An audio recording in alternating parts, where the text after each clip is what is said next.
ओम नमः शिवाय। हर हर महादेव। जय महाकाल। आशा करते हैं महादेव की कृपा से आप लोग ठीक होंगे और हम महादेव से यही विनती प्रार्थना करेंगे कि आपका जीवन सुखमय हो और आपका कोई भी इच्छा हो, कोई भी मनोकामना हो वह पूर्ण हो। देखिए, आज का जो उपाय है वो बहुत ज्यादा विशेष है। इस बात का विशेष ध्यान रखें। आज का जो उपाय है बहुत ज्यादा विशेष है, क्योंकि यह उपाय जितना ही सरल है उतना ही कठिन है। बस आपको क्या करना है, विधि पूर्वक आपको एक पेड़ को छू कर उसे 7 बार टीकर चले आना है। आपकी कोई भी इच्छा है, कोई भी मनोकामना है और आपके घर में कोई भी परेशानी चल रही है वो आसानी से समाप्त हो जाएगी और आपकी इच्छा मनोकामना पूर्ण हो जाएगी। यह एकमात्र ऐसा उपाय है जो कई माताएं, बहनें और भाई बंधु करके अपनी इच्छा मनोकामना पूर्ण करते हैं और अपने जीवन को सुखमय जीते हैं। देखिए, अगर आप यह उपाय करना चाहते हैं या चाहती हो तो आप इस वीडियो को बेहद ध्यान से देखें और बहुत ही शीघ्रता से देखें, ताकि आपको यह उपाय करते वक्त आपसे कोई भी त्रुटि गलती ना हो, अन्यथा आपके जीवन के ऊपर कुछ कठिनाइयां भी आ सकती हैं। इसलिए इस वीडियो को बेहद ध्यान से देखें और इस उपाय को एकदम सरलता से समझें। आपको इस उपाय के लिए सबसे पहले क्या करना है, इस बात का विशेष ध्यान दें। क्या सामग्री लगेगी वो हम आपको सबसे पहले बता देते हैं, ठीक है। देखिए, आपको थोड़ा सा पीला सिंदूर ले लेना है और आपको थोड़ा सा काला तिल ले लेना है और थोड़ा सा आपको सरसों का तेल ले लेना है। इस बात का विशेष ध्यान रखें, जो सरसों का तेल आप लें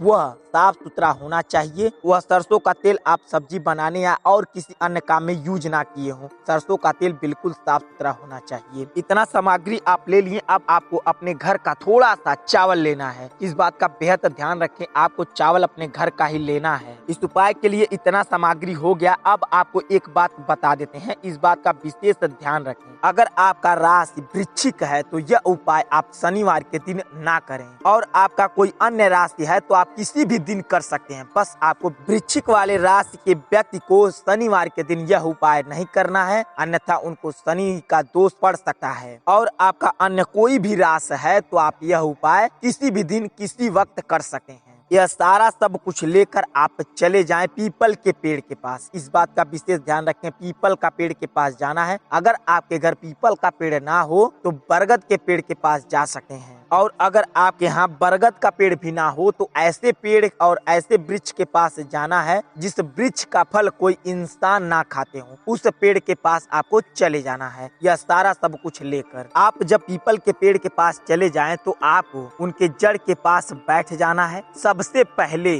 जड़ पर थोड़ा सा सरसों का तेल गिरा दें और अच्छे से वहां पर लगा दें। थोड़ा सा आपको तेल उस जड़ पर लगा देना है, ठीक है। इतना सब कुछ करने के बाद अब आपको क्या करना है, किसी भी पते आप अपने हथेली पर थोड़ा सा सरसों का तेल लें और उसी तेल पर थोड़ा सा तिल लगा लें और वहीं पर थोड़ा सा चावल रख लें और उसी सारी सामग्री में आपको थोड़ा सा सिंदूर मिला लेना है। अब आपको इसे अच्छे से मिला लेना है। यह सारा सब कुछ अच्छे से आपको मिला लेना है। अब आपको क्या करना है, जहाँ पर आप तेल गिरा कर वहाँ पर अच्छे से लीपे हैं या लीपी हैं, आपको अपनी हाथ की इस अंगुली से, जो वीडियो में दिखाया जा रहा है, उस अंगुली से आपको जहाँ तेल आप लगाई हैं अच्छे से वहाँ पर एक किनारे एक जगह आपको ओम वासुदेवाय नमः बोलकर टीक देना है। देखिए, इस बात का विशेष ध्यान रखें कैसे आपको टीकना है। आप इस पे बहुत ज्यादा ध्यान रखें। जिस अंगुली में आपको अंगूठी पहना जाता है, जिस अंगुली में सब लोग अंगूठी पहनते हैं, उस अंगुली को और जो आपका ये अंगूठा है उस वाली अंगुली से जो आप मिलाए हैं सब कुछ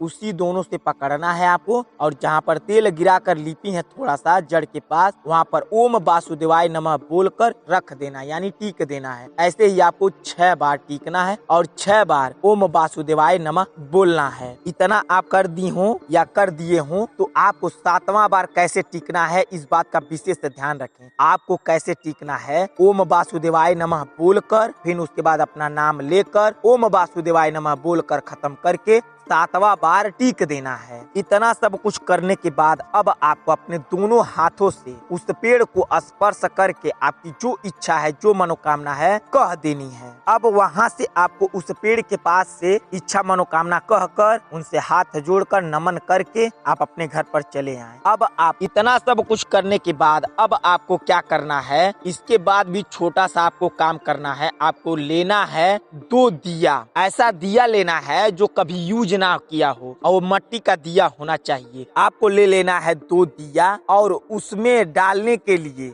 2 बाती। आप चाहे आप गोल बाती लें चाहे आप लंबी बाती लें, 2 बाती आपको ले लेनी है। और आपको वही थोड़ा सा चावल और वही काला तिल ले लेना है और आपको थोड़ा सा तिल का तेल लेना है। पहला वाला जो उपाय था उसमें आपको सरसों का तेल लग रहा था, पर अब आपको तिल का तेल लेना है। इस बात का विशेष ध्यान रखें। इतना सब कुछ लेने के बाद आप जैसे ही शाम होती है, सूर्य देवता डूब जाते हैं तो नहीं लालिमा छाई रहती है, वह लालिमा खत्म ना होने पाए तभी आपको उसी पेड़ के पास जाना है जिस पेड़ के पास आप सुबह में पूजा पाठ किए थे। वहाँ पे जाना है। एक बात का ध्यान देना है, जहाँ पर आप सुबह में पूजा पाठ किए थे उससे विपरीत दिशा में, अगर आप सुबह में उस पे पूजा पाठ जो किए थे पूरब साइड, तो आपको पश्चिम साइड करना है। अगर आप उत्तर साइड किए हैं वह उपाय सुबह वाला, तो आपको दक्षिण साइड करना है। इस बात का विशेष ध्यान रखें, वहीं पर नहीं करना है। यह दिशा को ध्यान में रखते हुए आपको एक जगह बैठ जाना है। उस पेड़ पर सबसे पहले आपको क्या करना है, उस पेड़ पर दोनों हाथ छुआकर आपको जो सुबह में जो मनोकामना कहे थे, जो कुछ भी सुबह में कहे थे उनसे वह कह लेनी है। उसके बाद उनके पास में बैठ जाना है। अब आपको क्या करना है, पहले आपको तिल और चावल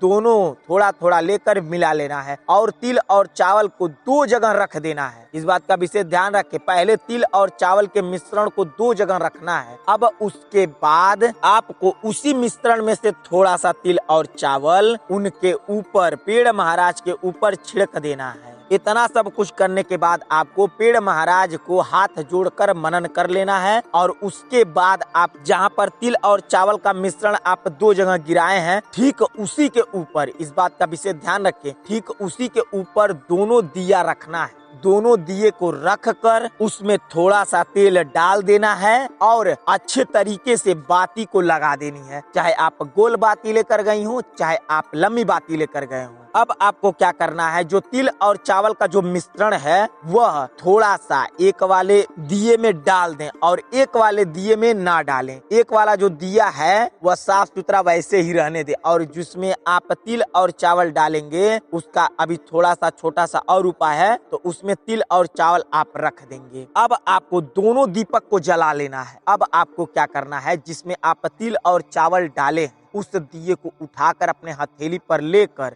दाहिने तरफ से, इस बात का विशेष ध्यान रखें, दाहिने तरफ से पेड़ महाराज को 5 फेरा लगाना है। और इस बात का विशेष ध्यान रखें, एक फेरा जब पूर्ण हो जाए तो आपको उसी स्थान पर आकर ओम श्री वासुदेवाय नमः मंत्र को बोलना है। जैसे ही एक फेरा पूरा हो जाए आपको ओम श्री वासुदेवाय नमः बोलना है। ऐसे ही आपको 5 फेरा घूमना है और 5 बार आपको ओम श्री वासुदेवाय नमः बोलना है। इतना सब कुछ करने के बाद उस दिए को आप उस जगह पर रखें जहां पर आप सुबह में पूजा पाठ की थी। उस जगह उस दिए को रख दें जिस दिए को आप फेरा लगाए हैं, जिस दिए में आप तिल चावल डाले हैं, उसी दिए को लेकर आप फेरा लगाए हैं और उसी दिए को उस स्थान पर रखें जहां पर सुबह आप पूजा पाठ की थी। अब दूसरी वाले दियो को उठाना है, अपने हाथ की गदोरी पर रखना है, जलते हुए आपको अपने घर पर लेकर जाना है। इस बात का विशेष ध्यान रखें, जलते हुए उस दिए को अपने घर पर लेके जाना है और उस दिए के साथ साथ उस दिए के पीछे पीछे माता लक्ष्मी जाएंगी। आपको पीछे मुड़ के नहीं देखना है। जब दिया को उठा लें अपने हथेली पर, आप सीधा अपने घर पर जाएं और कहाँ रखना है, जहाँ पर आप पूजा पाठ करती हो